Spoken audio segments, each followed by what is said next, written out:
Passion.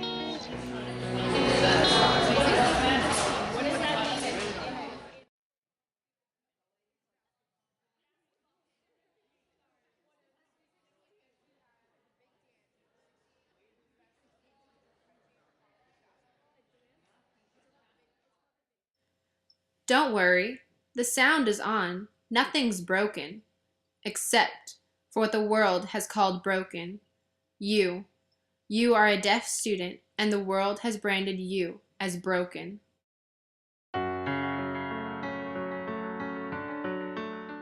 For the deaf, access to education has always had its hindrances. A look at the history of deaf education sheds some light upon the continuing struggles experienced by deaf students.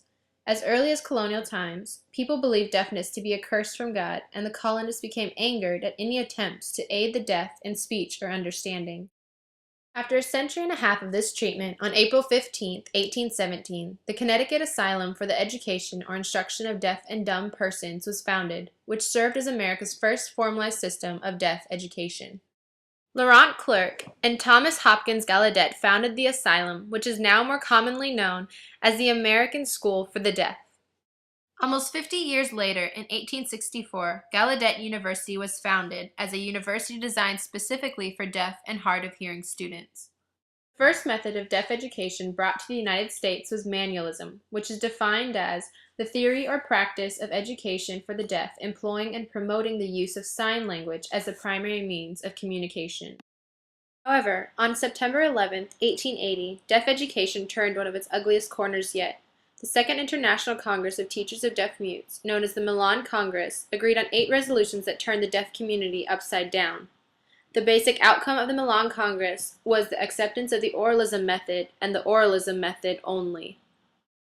Oralism is a theory, practice, or advocacy of education for the deaf, chiefly or exclusively through lip reading, training in speech production, and training of residual hearing. American deaf institutions opposed the ruling of the Congress, but had to submit to the ruling nonetheless. Sign language was banned in all schools, causing many hard times for deaf students who were not able to adapt to this restricting method of learning.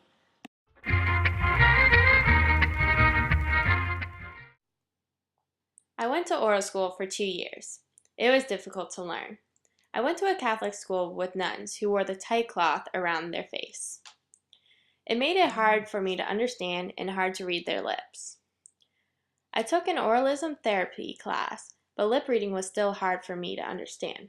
Now, teachers in oral classes know sign language, which would have helped me understand better, but not back in the day. It was hard for me to understand. Oralism would continue throughout the years of the Industrial Revolution.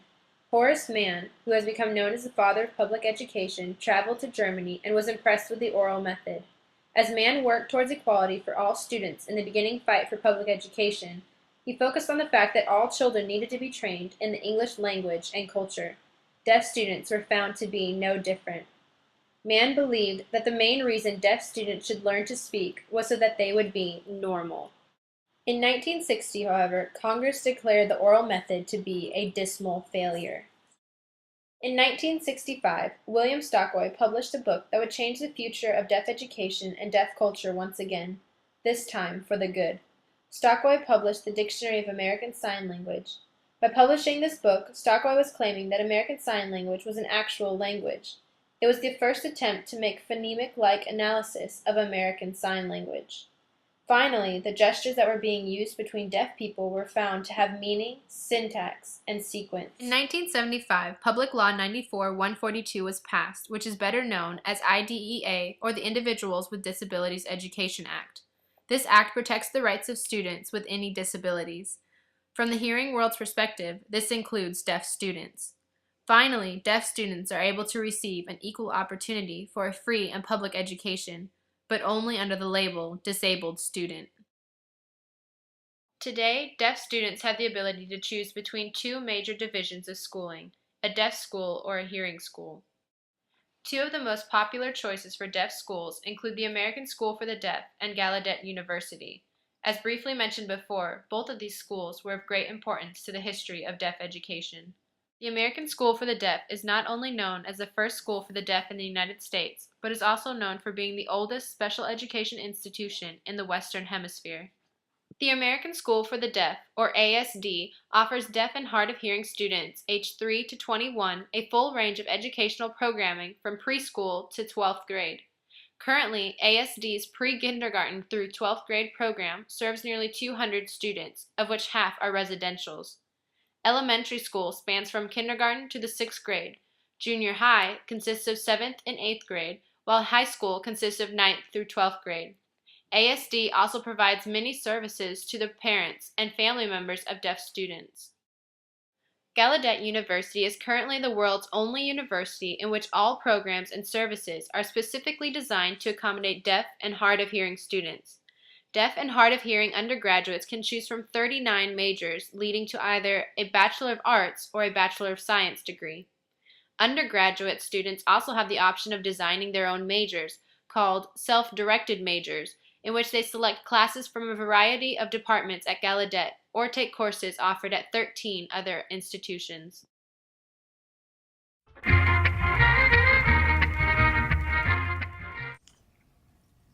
I went to Gallaudet University and a hearing college.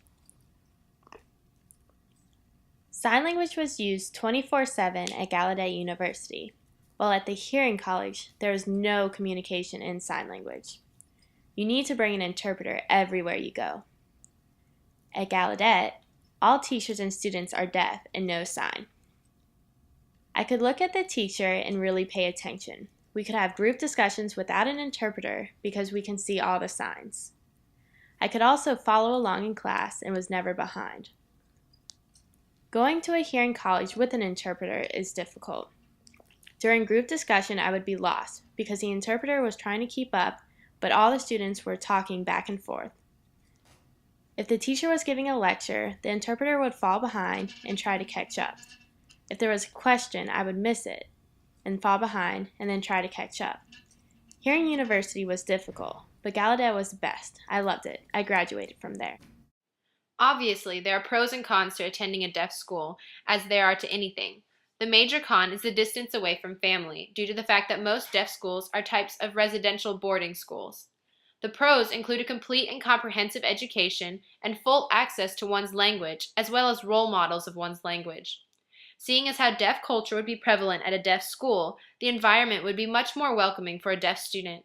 And finally, peer interaction and friendships are invaluable.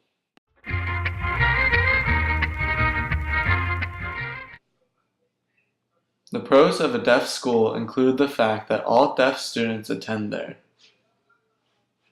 Teachers, either deaf or hearing, all know sign. The communication is all through sign, which is cool. There are many deaf socials. The deaf teachers are role models. They are able to be looked up to, proving that the deaf can teach. The cons include the fact that families are separated. Students have to move into school dorms for weeks at a time. This makes separation of families a major con. Also, parents cannot help their children with their studies.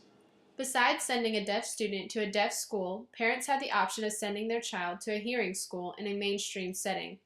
There is much debate on whether or not mainstreaming is a solution rather than a proponent of the problems in deaf education. A quote from Dr. Marshark, a professor at the National Technical Institute for the Deaf, says this: "We're changing the face of deaf education around the world. You can't teach deaf kids as though they were hearing kids who can't hear. It's not about ears and it's not about speech versus sign language. It's about finding their strengths and needs. The historical approach to deaf education simply doesn't work well enough to get deaf students where they need to be." On the other hand, a deaf student was quoted to believe that In mainstream schools, children learn more, and the level is higher, while in the school for the deaf, the level is low and you do not learn things. You repeat the same. Lessons at the deaf school were very repetitive, and the curriculum was often for younger grade levels. 86% of deaf students in the United States are in mainstream programs for all or part of the day. However, 50% of deaf students graduating from high school in the United States also graduate at a level equal to or lower than 4th grade.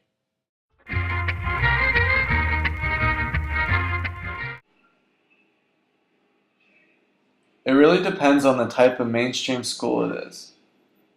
The pros include a better general education than in a deaf school. The standards expected of a deaf student are evened out with those expected of a hearing student. The cons include the fact that there is no deaf culture. Deaf children are isolated, which means the teacher has to encourage the student to get involved. Also, the only deaf socials are outside of school.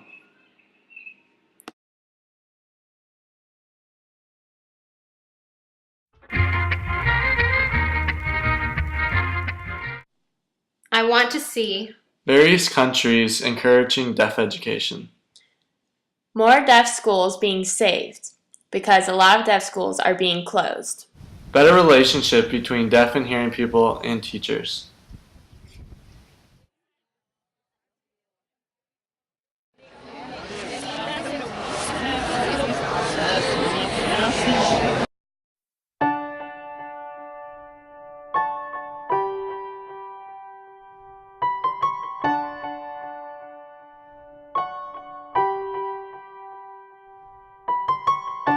Imagine there's no countries. It isn't hard to do.